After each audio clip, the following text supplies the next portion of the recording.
Hi hello ಕಣ್ರಿ, ಎಲ್ಲರೂ ಹೇಗಿದ್ದೀರಾ? ಚೆನ್ನಾಗಿದ್ದೀರಾ? ನಾವು ತುಂಬ ಚೆನ್ನಾಗಿದ್ದೀವಿ ಕಣ್ರಿ. ನೀವೆಲ್ಲನೂ ಚೆನ್ನಾಗಿರ್ಬೇಕಂತ ಭಗವಂತ ಕೇಳ್ತಾ ವ್ಲಾಗ್ ಅನ್ನೋದು ಭಾನುವಾರದ ವ್ಲಾಗು ಕಣ್ರಿ. ಕಂಪ್ಲೀಟ್ ವ್ಲಾಗ್ ನೋಡಿ ಸಪೋರ್ಟ್ ಮಾಡಿ, ಒಂದು ಲೈಕ್ ಕೊಡಿ. ಎಲ್ಲರದ್ದು ಊಟಗಳಂತೂ ಆಯಿತಾ? ಮಧ್ಯಾಹ್ನದಿಂದ ವಾಯ್ಸ್ ಓವರ್ ಕೊಡ್ತಾಯಿದ್ದೀನಿ, ಅದಕ್ಕೆ ಊಟಗಳಾಯ್ತಾ ಅಂತ ಕೇಳ್ತಾ ಇದ್ದೀನಿ ಕಣ್ರಿ. ಭಾನುವಾರ ಬೆಳಗ್ಗೆ 4:30 ಆಗಿತ್ತು ಕಣ್ರಿ. ನಾನು ಎದ್ದು ಮತ್ತು ಸ್ನಾನ ಮಾಡ್ಕೊಬಂದೆ. ಇನ್ನು ನಮ್ಮ ಯಜಮಾನ್ರು ಎಬ್ಬಿಸಿದ್ರು, ಎದ್ದೇಳೋ ಬೇಡ ಅಂತ ಚೇರ್ ಮೇಲೆ ಕೂತ್ಕೊಂಡು ಯೋಚನೆ ಮಾಡ್ತಾರೆ. ಮತ್ತೆ ಹೋಗಪ್ಪ ತಂದೆ, ಟೈಮ್ ಆಗುತ್ತೆ, ಫಸ್ಟ್ ಹೋಗಿ ಸ್ನಾನ ಮಾಡ್ಕೊಬರೋಗಂದರೆ ಸ್ನಾನ ಮಾಡಿಕೊಂಡು ಮಗಳಿಗೆ ಸ್ನಾನ ಮಾಡಿಸಿ ಅವಳಿಗೆಲ್ಲ ರೆಡಿ ಮಾಡಿ ಅವ್ಳಿಗೊಂದು ಲೋಟ ಹಾಲು ಕೊಟ್ಟು ಕುಡಿಯಮ್ಮ, ಇನ್ನು ಮತ್ತೆ ಅಲ್ಲಿಗೆ ಹೋಗೋಷ್ಟೊತ್ತಿಗೆ ಎಷ್ಟೊತ್ತಾಗುತ್ತೋ ಅಂತ ಹೇಳ್ಬಿಟ್ಟು ಇನ್ನು ಕತ್ಲೆ ಇತ್ತು ಕಣ್ರಿ. ನೋಡ್ತಾ ಇದ್ದೀರಲ್ವ, ಇನ್ನೂ ಕತ್ಲೆ ಇತ್ತು. ಕರೆಕ್ಟಾಗಿ 6:30 ಮನೆ ಬಿಟ್ವಿ ಕಣ್ರಿ. ಘಾಟಿ ಸುಬ್ರಹ್ಮಣ್ಯ ಸ್ವಾಮಿ ದೇವಸ್ಥಾನ ಹೋಗೋಣ ಜಾಸ್ತಿ ದಿನದಿಂದ ಅನ್ಕೊತಾ ಇದ್ದೀನಿ ಕಣ್ರಿ. ಹೋಗೋದಕ್ಕೆ ಆಗ್ತಾಯಿಲ್ಲ. ಇಲ್ಲ ಹೋಗಲೇಬೇಕು ಅಂತ ಹೇಳ್ಬಿಟ್ಟು ಶನಿವಾರ ಕೇಳಿದೆ. ಭಾನುವಾರ ನಮ್ಮ ಯಜಮಾನ್ರು ಕರ್ಕೊಂಡೋದ್ರು ಕಣ್ರಿ ಶ್ರೀ ಘಾಟಿ ಸುಬ್ರಹ್ಮಣ್ಯ ಸ್ವಾಮಿ ದೇವಸ್ಥಾನಕ್ಕೆ. ಕರೆಕ್ಟಾಗಿ 7:30 ಅಲ್ಲಿಗೆ ಹೋದ್ವಿ. 6:30 ಮನೆ ಬಿಟ್ವಿ, 7:30 ಹೋದ್ವಿ. ಇನ್ನು ಅಲ್ಲಿ ಹಾಲು ತೊಗೊಂಡು ಅಪ್ಪನಿಗೆ ಹಾಲು ಹಾಕ್ಬಿಟ್ಟು ಇನ್ನು ಹಂಗೆ ನಮಸ್ಕಾರ ಮಾಡ್ಕೊಂಡು ಮುಂದಕ್ಕೆ ಹೋಗ್ತಾ ಇದ್ದೀವಿ ಕಣ್ರಿ. ಅಷ್ಟೊತ್ತಿಗೆ ರಶ್ ಇರೋಲ್ಲ, ಯಾಕಂದರೆ ನನಗೆ ಚೆನ್ನಾಗಿ ಎಕ್ಸ್ಪೀರಿಯೆನ್ಸ್ ಆಗೋಗ್ಬಿಟ್ಟಿದೆ.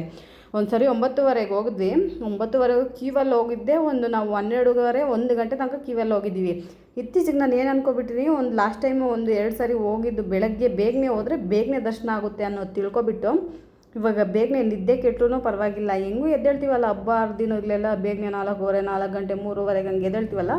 ಈ ಭಾನುವಾರನೂ ಒಂದು ದಿವಸ ಎದ್ದುಬಿಟ್ರೆ ಬೇಗನೆ ಅಪ್ಪನ ದರ್ಶನ ಆಗೋಗ್ಬಿಡುತ್ತೆ ಅಂತೇಳ್ಬಿಟ್ಟು ಬೇಗನೆ ಎದ್ದಿದ್ದು ಅದಕ್ಕೆ ಕಂಡ್ರಿ. ಇಲ್ಲಾಂದರೆ ತುಂಬ ರಶ್ ಇರುತ್ತೆ. ಭಾನುವಾರ ಬೇರೆ ಎಲ್ಲ ಕಡೆಯಿಂದನೂ ಜನ ಬಂದುಬಿಡ್ತಾರೆ. ಅದಕ್ಕೆ ಬೇಗನೆ ಹೋದ್ವಿ. 8:30 ಮೇಲೆ ಮತ್ತೆ ಅಭಿಷೇಕ ಅನ್ನೋದು ಸ್ಟಾರ್ಟ್ ಆಗೋಗ್ಬಿಡುತ್ತೆ. ಅಷ್ಟರೊಳಗಡೆ ಹೋದರೆ ಚೆನ್ನಾಗಿ ದರ್ಶನ ಆಗುತ್ತೆ ಅಂತೇಳ್ಬಿಟ್ಟು 7:30 ಹೋದ್ವಿ. 8:30 1 ಅವರಲ್ಲಿ ನಮಗೆಲ್ಲ ದರ್ಶನವೂ ಆಗೋಯಿತು. ಇನ್ನು ಅಲ್ಲಿ ಅಭಿಷೇಕಕ್ಕೆ ಕೊಡೋರು ಅಲ್ಲಿ ಅಭಿಷೇಕಕ್ಕೆ ಕೊಟ್ಟಿರ್ತಾರೆ ನೋಡಿ ಕಣ್ರಿ. ಅವ್ರು ಅಲ್ಲೇ ಇದ್ದರು, ಅಭಿಷೇಕ ಎಲ್ಲ ಮಾಡಿಸ್ಕೊಂಡ್ಬರ್ತಾರಲ್ಲ, ಅವ್ರು ಅಲ್ಲೇ ಕೂತ್ಕೊಂಡಿದ್ರು. ನಮ್ಮದೆಲ್ಲ ಚೆನ್ನಾಗಿ ದರ್ಶನ ಆಯಿತು. ಅಷ್ಟೊತ್ತಿಗೆ ನೋಡಿ ಎಷ್ಟೊಂದು ಜನ ಇದ್ದಾರೆ. ಏನೇ ಆಗಲಿ ಯಾವುದೊಂದು ಖುಷಿ ಸಂಭ್ರಮ, ದೇವ್ರನ್ನ ನೋಡೋದೇ ನನಗೆ ಒಂಥರ ಏನೋ ಕಣ್ರಿ.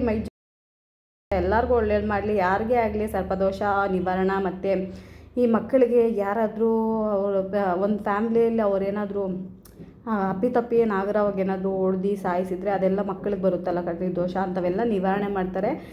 ಘಾಟಿ ಸುಬ್ರಹ್ಮಣ್ಯ ಸ್ವಾಮಿ ಅಂದರೆ ಎಲ್ಲ ಪ್ರಸಿದ್ಧಿನೇ. ಈ ಕಡೆ ನಮ್ಮೂರ ಕಡೆ ಬೆಂಗಳೂರು ಸೈಡು ಎಲ್ಲ ಪ್ರಸಿದ್ಧಿನೇ ಈ ಘಾಟಿ ಸುಬ್ರಹ್ಮಣ್ಯ ಸ್ವಾಮಿ. ಕುಕ್ಕೆ ದೇವಸ್ಥಾನ, ಇಲ್ಲಿ ವಿದ್ರಾಶ್ಪಥ ದೇವಸ್ಥಾನ, ಇಲ್ಲೆಲ್ಲ ಸುಬ್ರಹ್ಮಣ್ಯ ಸ್ವಾಮಿಗೆ ಈ ನಾಗರ ಪ್ರತಿಷ್ಠೆ ಮಾಡೋದು, ನಾಗದೋಷಗಳು ಏನೇನು ಇದ್ದರೆ ನಿವಾರಣೆ ಆಗುತ್ತೆ ಕಣ್ರಿ. ಇನ್ನೆಲ್ಲ ದರ್ಶನ ಎಲ್ಲ ಮುಗಿಸ್ಕೊಬಂದೆ. ಅಪ್ಪನ ಶ್ರೀ ಸುಬ್ರಹ್ಮಣ್ಯ ಸ್ವಾಮಿನ ಹಿಂದೆ ಬಂದು ಲಕ್ಷ್ಮೀ ನರಸಿಂಹ ಸ್ವಾಮಿ ಮಿರರಲ್ಲಿ ಕಾಣಿಸ್ತಾರೆ. ನೀವೆಲ್ಲ ನೀವು ಬಂದಿದ್ರೆ ನಿಮಗೆಲ್ಲ ಗೊತ್ತಿರುತ್ತೆ ಕಣ್ರಿ. ದರ್ಶನ ಎಲ್ಲ ಮುಗೀತು. ನಮ್ಗೆ 8:30 ಆಗೋಯಿತು ಕಣ್ರಿ ದರ್ಶನ. 8 ಗಂಟೆಗೆಲ್ಲ ಈಚೆಗೆ ಬಂದ್ವಿ. ಸಾರಿ. ಇನ್ನು ನನ್ನ ಮಗಳು ಏನಾದರೂ ತಕ್ಕೊಡುತ್ತೆ. ಸುಮ್ಮನೆ ಏನಕ್ಕೆ ಬೇಡ ಬಡಿಯಮ್ಮ, ಕಡಲೆಪುರಿ ಒಂದು ತಗೊಂಡೆ. ಅವಳಿಗೆ ಏನಾದರೂ ಕೊಡಿಸು ಅಂದರೆ ಏನೂ ಕೊಡಿಸ್ಲಿಲ್ಲ ಕಣ್ರಿ. ಸುಮ್ಮನೆ 100 ರೂಪಾಯಿ ಆ ಪ್ಲಾಸ್ಟಿಕ್ ಉಜ್ರಿಗೆ ಹಾಕಿದ್ರು 10 ರೂಪಾಯಿ ಬಿಡಲ್ಲ. ಅದಕ್ಕೆ ಏನೂ ಕೊಡ್ಸೋಕೆ ಹೋಗಿಲ್ಲ. ಮೇಲೆ ಏರೋಪ್ಲೇನ್ ಹೋಗ್ತಾ ಇದೆಯಾ ಅಂತ ತೋರಿಸ್ತಾ ಇದ್ದಾಳೆ ಕಣ್ರಿ. ನೋಡಮ್ಮ ಅಮ್ಮ ಏರೋಪ್ಲೇನ್ ಹೋಗ್ತೈತೆ ಅಂತ. ಇನ್ನು ಬರ್ತಾ ಅಲ್ಲಿ ಸಾಯಿಬಾಬಾ ದೇವಸ್ಥಾನ ಇದೆಯಲ್ಲ, ನೀವು ಹೋಗಿದ್ರೆ ನಿಮ್ಗೆ ಗೊತ್ತಾಗುತ್ತೆ, ಕಮೆಂಟ್ ಮಾಡಿ. ಇನ್ನು ಅಲ್ಲಿ ಸಾಯಿಬಾಬಾ ದೇವಸ್ಥಾನಕ್ಕೆ ಹೋಗ್ಬಿಟ್ಟು ಅಲ್ಲಿ ಬಾಬಾ ಸ್ವಾಮಿ ದರ್ಶನ ಮಾಡ್ಕೊಬಂದ್ವಿ. ಮತ್ತು ಈಚೆ ದತ್ತಾತ್ರೇಯ ಸ್ವಾಮಿ ಎಲ್ಲ ಇದ್ರಲ್ಲ, ಅಲ್ಲಿ ಹೋಗಿದ್ವಿ. ಅವರು ಅರ್ಚನೆ ಎಲ್ಲ ಮಾಡಿಕೊಟ್ಟು ಗೋತ್ರ ಎಲ್ಲ ಕೇಳಿ ಅರ್ಚನೆ ಎಲ್ಲ ಮಾಡಿಕೊಟ್ರು ಕಣ್ರಿ. ಇನ್ನು ಅಲ್ಲಿ ಅಪ್ಪನ ದರ್ಶನ ಮಾಡ್ಕೊಂಡು ರಿಟರ್ನ್ ನೋಡಿ ಬರೋವಾಗ ಟ್ರೈನ್ ಹೋಗ್ತಾಯಿದೆ, ಬೆಂಗಳೂರಿಗೆ ಹೋಗ್ತಾಯಿದೆ, ದೊಡ್ಡಬಳ್ಳಾಪುರಕ್ಕೆ ಹೋಗ್ತಾ ಇರುತ್ತೆ ಈ ಸೈಡು. ಇನ್ನು ಹಂಗೆ ಅದನ್ನು ವೀಡಿಯೋ ಕ್ಯಾಪ್ಚರ್ ಮಾಡ್ಕೊಂಡು ಇನ್ನು ರಿಟರ್ನ್ ಮನೆಗೆ ಹೋಗ್ತಾಯಿದ್ದೀವಿ ಕಣ್ರಿ. ಇನ್ನು ಮನೆಗೆ ಹೋಗ್ತಾ ಇನ್ನು ಟಿಫನ್ 9:30 ಮನೆಗೆ ಬಂದುಬಿಟ್ವಿ ಕಣ್ರಿ ನಾವು. ಇನ್ನು ನನ್ನ ಮಗಳಿಗೆ ಇಡ್ಲಿ ತೊಗೊಂಡ್ರೆ ಅವಳು ಇಡ್ಲಿ ಬೇಡ ಅಂದರು. ರೈಸ್ ಬಾತ್ ತೊಗೊಂಡ್ಲು ಅವಳಿಗೆ. ಇನ್ನು ಇಡ್ಲಿ ತೊಗೊಂಡಿದ್ರಲ್ಲ, ನಾವು ಒಂದೊಂದು ಇಡ್ಲಿ ಅವಳಿಗೆ ರೈಸ್ ಬಾತ್ ತಿನ್ನಿಸ್ಬಿಟ್ಟು ಬರ್ತಾ ಹಂಗೆ ತರಕಾರಿ ಅನ್ನೋದು ಬೆಂಡೆಕಾಯಿ, ಪಾಲಕ್ ಸೊಪ್ಪು ಇಷ್ಟು ತಗೊಬಂದೆ. ಇನ್ನು ಮನೇಲಿ ಕೆಲಸಗಳು ಬೆಳಗ್ಗೆ ಕಸ ಎಲ್ಲ ತಳ್ಳಿಬಿಟ್ಟು ಒಂದು ಲೋಟ ಹಾಲು ಕುಡಿದ್ಬಿಟ್ಟು ಅವಳಿಗೆ ಮಾತ್ರ ಹಾಲು ಕುಡಿಸ್ಬಿಟ್ಟು ಹೋದೆ. ಇನ್ನು ಬರ್ತಾ ಕೆಲಸಗಳಿತ್ತಲ್ಲ, ಇದು ಏನಂದರೆ ಕೂದಲು ಹಾಕ್ಬಿಟ್ಟು ಅಷ್ಟು ಕೊಟ್ಟರು ಕಣ್ರಿ. ಐಟಮ್ ಜಾಸ್ತಿ ಕೂದಲಿತ್ತು, ಅದು ತೊಗೊಂಡು 3 ಐಟಮ್ ಏನೋ ಕೊಟ್ಟರು. ಇನ್ನು ನಮ್ಮ ಯಜಮಾನ್ರು ಸಾಂಬಾರಿಗೆ ಸ್ವಲ್ಪ ಬೆಂಡೆಕಾಯಿ ಕಟ್ ಮಾಡಿಕೊಡಪ್ಪ ಅಂದರೆ ಕಟ್ ಮಾಡ್ಕೊತಾಯಿದ್ರು. ನಾನು ಗ್ರೇವಿಗೆಲ್ಲ ರೆಡಿ ಮಾಡ್ಕೊತಾ ಇದ್ದೀನಿ. ಟಿ.ವಿ ನೋಡ್ಕೊಂಡೆ ಕಣ್ರಿ. ನನ್ನ ಮಗಳು ವೀಡಿಯೋ ತೆಗಿಯಮ್ಮ ಅಂದರೆ ಅವರಪ್ಪ ಕಡೆ ಸ್ವಲ್ಪ ನನ್ನ ಕಡೆ ಸ್ವಲ್ಪ, ಅವರಪ್ಪ ಕಡೆ ಸ್ವಲ್ಪ ನನ್ನ ಕಡೆ ಸ್ವಲ್ಪ ತೀಟಿ ಸುಬ್ಬಕ್ಕನು ಸರಿಯಾಗಿ ತೆಗೆಯೋದೇ ಇಲ್ಲ. ಇನ್ನು ನನಗೆ ನಾನು ಬೆಂಡೆಕಾಯಿ ಫ್ರೈ ಮಾಡ್ಕೊಬಿಡೋಣ, ಸ್ವಲ್ಪ ಎಣ್ಣೆ ಹಾಕ್ಬಿಟ್ಟು ಫ್ರೈ ಮಾಡ್ಕೊಂಡೋಣ. ಇದು ಬೆಂಡೆಕಾಯಿ ಮಸಾಲ ಕಣ್ರಿ, ಮಸಾಲ ಇಕ್ಕಿದ್ದೆ ಚೆನ್ನಾಗಿರುತ್ತೆ. ಮುದ್ದೆಗೆ, ಅನ್ನಕ್ಕೆ, ಚಪಾತಿಗೆ ಎಲ್ಲದಕ್ಕೂ ಕಾಂಬಿನೇಷನ್ ಅಂತೂ ಸೂಪರಾಗಿರುತ್ತೆ. ನನಗೆ ಬೆಂಡೆಕಾಯಿ ಅಂದರೆ ತುಂಬ ಇಷ್ಟ. ಮದುವೆಗೆ ಮುಂಚೆ ಆದರೆ ಒಂದು 10 ವರ್ಷದ ಮೇಲೆ ಬೆಂಡೆಕಾಯಿ ನುಗ್ಗೆಸ್ಕಾಯಿ ಅಂದರೆ ನನಗೆ ಒಂಥರ ನೋಡಿದ್ರೇ ತಿನ್ನೋದಕ್ಕೆ ಆಗ್ತಾ ಇರಲಿಲ್ಲ. ಇವಾಗ ನನ್ನ ಫೇವ್ರೇಟ್ ಆಗೋಗ್ಬಿಟ್ಟಿದೆ ಬೆಂಡೆಕಾಯಿ ಅನ್ನೋದು. ಇನ್ನು ಅದೆಲ್ಲ ಚೆನ್ನಾಗಿ ಹುರ್ಕೊಬಿಡ್ತಾ ಇದ್ದೀನಿ ಕಣ್ರಿ. ಅದು ಅಂಟೆ ಎಲ್ಲ ಹೋಗೋ ತನಕ ಚೆನ್ನಾಗಿ ಹುರ್ಕೊಂಡು ಹಂಗೆ ಗ್ರೇವಿಗೆಲ್ಲ ರೆಡಿ ಮಾಡ್ಕೊಬಿಡ್ತಾ ಇದ್ದೀನಿ. ಇನ್ನು ಗ್ರೇವಿಗೆಲ್ಲ ಹಾಕ್ಬಿಟ್ಟು ಒಗ್ಗರಣೆ ಹಾಕ್ಬಿಟ್ಟು ಇಕ್ಬಿಟ್ಟೆ ಸಾಂಬಾರಿಗೆ. ಇನ್ನೊಂದು ಕಡೆ ಅನ್ನಕ್ಕೆ ಇಕ್ಬಿಟ್ಟೆ ಕಣ್ರಿ. ಇನ್ನು ನಮ್ಮ ಯಜಮಾನ್ರು ಇನ್ನು 1 ಗಂಟೆ 1:30 ಅವರು ಹೊಟ್ಟೆ ಹಾಸ್ಕೊಂಡಿರ್ತಾರೆ. ಒಂದು ಇಡ್ಲಿ ಯಾವ ಹೊಟ್ಟೆ ತುಂಬೋಗುತ್ತೆ ಹೇಳಿ ನೀವೇ. ಇನ್ನು ಹಂಗೆ ಬಿದ್ದಿರೋ ಪಾತ್ರೆಗಳೆಲ್ಲ ಹಂಗೆ ತೊಳೆದು ಸೈಡ್ಗೆ ಹಾಕ್ಬಿಡ್ತಾ ಇದ್ದೀನಿ. ಯಾವಾಗಿನ ಕೆಲಸ ಅವಾಗ ಮಾಡಿಕೊಂಡ್ರೆ ನಮ್ಗೆ ಸ್ವಲ್ಪ ರೆಸ್ಟ್ ಅನ್ನೋದಿರುತ್ತೆ. ಅಲ್ಲಿಂದ ಬಂದಮೇಲೆ 1 ಗಂಟೆ ತನಕ ಕೆಲಸಗಳೇ ಇತ್ತು ಕಣ್ರಿ. ಫ್ರೀಯಾಗಿ ಏನು ಕೂತ್ಕೊಂಡಿಲ್ಲ. 1 ಗಂಟೆ ಮೇಲೆ ನನ್ನ ಮಗಳಿಗೆ ತಿನ್ನಿಸಿದ್ದು ಅದು ಒಂದು ಲೇಟ್ ಆಗೋಯಿತು. ಮಲ್ಕೊಳ್ಳೋಣ ಅಂದರೆ ನನ್ನ ಮಗಳು ಬಿಡೋದೇ ಇಲ್ಲ ಏನಕ್ಕೆ ಆಗಲಿ. ಸಾಂಬಾರಿಗೆಲ್ಲ ಒಂದು ಕಡೆ ಇಟ್ಬಿಟ್ಟಿದ್ದು ಇನ್ನೂ ಚೆನ್ನಾಗಿ ಕುದಿಬೇಕು, ಸ್ವಲ್ಪ ಗಟ್ಟಿಯಾಗಿ ಬರಬೇಕು, ಆವಾಗಲೇ ಚೆನ್ನಾಗಿರುತ್ತೆ. ಇನ್ನು ಬೆಳಗ್ಗೆ 4:15 ನಾನು ಬಟ್ಟೆ ಅನ್ನೋದು ನೆನೆಸಿಕ್ಕಿದ್ದೆ ಕಣ್ರಿ. ಬಂದಮೇಲೆ ವಾಶ್ ಮಾಡ್ಕೊಬೇಡೋಣ ಭಾನುವಾರ ಹೆಂಗೋ ಅಂತ ಹೇಳ್ಬಿಟ್ಟು ಬಟ್ಟೆ ನೆನೆಸಿಕ್ಕಿದ್ದೆ.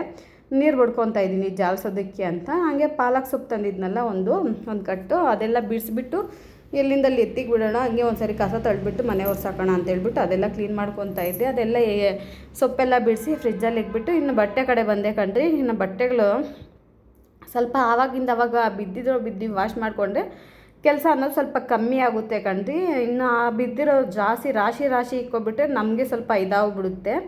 ನಮ್ಮ ಯಜಮಾನ್ರು ಅದೇ ಇದು ಸರ್ಪೆಕ್ಸೆಲ್ಲ ಯಾವುದೋ ತಂದಿದ್ರು, ವೀಲ್ ಪೌಡ್ರು ಯಾವುದೋ ಅಲ್ಲ ಯಾವುದೋ ತಂದಿದ್ರು. ಅದು ಗಮ್ ಅಂತ ಇರುತ್ತೆ ವಾಸನೆ. ಅದೇ ಹೇಳ್ತಾ ಇದ್ದೆ, ಇನ್ನು ಪೌಡ್ರ್ ಯಾಕೋ ಗಮ್ ಅಂತ ಇದೆ, ಇನ್ಮೇಲೆ ಇದೇ ತಗೋಬಾ ಅಂತ.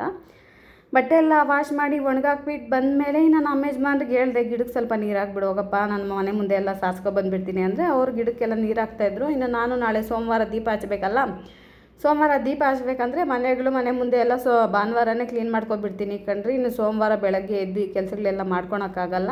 ಆವಾಗ ಆರಾಮಾಗಿ ಅಡುಗೆ ಮಾಡಿಕೊಂಡು ದೇವ್ರಿಗೆ ದೀಪ ಹಚ್ಬಿಡ್ಬೋದು ಅಂತ ಹೇಳ್ಬಿಟ್ಟು ಹಿಂಗೆ ಭಾನುವಾರ ದಿವಸನೇ ಈ ಕೆಲಸಗಳು ಇಟ್ಕೊಬಿಡ್ತೀನಿ ಕಣ್ರಿ. ಇವತ್ತೇ ಎಲ್ಲ ಯಾವಾಗಲೂ ವೀಕ್ಲಿ ಇದೆ. ಇನ್ನು ಶುಕ್ರವಾರ ದೀಪ ಹಚ್ಬೇಕಂದ್ರೆ ಶುಕ್ರವಾರ ದೀಪ ಹಚ್ಬೇಕಂದ್ರೆ ಗುರುವಾರ ಕ್ಲೀನ್ ಮಾಡ್ಕೊಬಿಡ್ತೀನಿ. ಹಿಂಗೆ ಮಾಡ್ಕೊತೀನಿ. ಗುರುವಾರ ಕ್ಲೀನ್ ಮಾಡಿಕೊಂಡ್ರೆ ಶುಕ್ರವಾರ ಶನಿವಾರ 2 ದಿವಸನೂ ನನಗಾಗುತ್ತಲ್ಲ ದೀಪ ಹಚ್ಚೋದಕ್ಕೆ.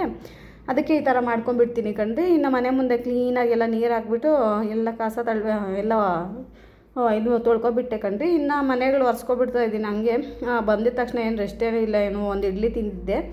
ಒಂದೇ ಕೆಲಸ ಎಲ್ಲ ಮುಗಿದ ಮೇಲೆ ತಿಂದ್ಬಿಡೋಣ ಅಂತೇಳ್ಬಿಟ್ಟು ಮನೆಗಳೆಲ್ಲ ಸಾರಿಸ್ಬಿಟ್ಟು ಇನ್ನು ನನ್ನ ಮಗಳಿಗೆ ಪ್ಲೇಟ್ಗೆ ಹಾಕ್ಕೊಬಂದೆ. ಊಟನ ಅವಳಿಗೆ ತಿನ್ನಿಸ್ಬಿಟ್ರೆ ಆರಾಮಾಗಿ ನಾನು ತಿನ್ಬೋದು ಅಂತ ಹೇಳ್ಬಿಟ್ಟು ಅವಳು ತಿನ್ನೆ ಅಂದರೆ ನಿದ್ದೆಯಿಂದ ಇದ್ದಿದ್ಲು. ಬೆಳಗ್ಗೆ ಬೇಗನೆ ಮಲ್ಕೊಂಡಿದ್ಲಲ್ಲ, ನಿದ್ದೆಯಿಂದ ಇದ್ದುಬಿಟ್ಟು ತಿನ್ನಲ ಬೇಡ ಅಂದ್ರೆ ಅವಳಿಗೆ ತಿನ್ನಿಸೋ ಅಷ್ಟೊತ್ತಿಗೆ 2 ಗಂಟೆ ಆಯಿತು. ಹಿಂಗೆ ನಾನು ತಿಂದೆ. 2 ಗಂಟೆ ಆದಮೇಲೆ ನಾನು ತಿಂದು ಬಾರೆ ಮಲ್ಕೊಳ್ಳೋಣ ಅಂದರೆ ಅವಳು ನಾನು ಮಲ್ಕೊಳೋಕ್ಕೆ ಬಿಡಲಿಲ್ಲ ಕಣ್ರಿ. ಈ ವ್ಲಾಗ್ ಇಷ್ಟ ಆದರೆ ಪ್ಲೀಸ್ ಲೈಕ್, ಶೇರ್, ಕಮೆಂಟ್.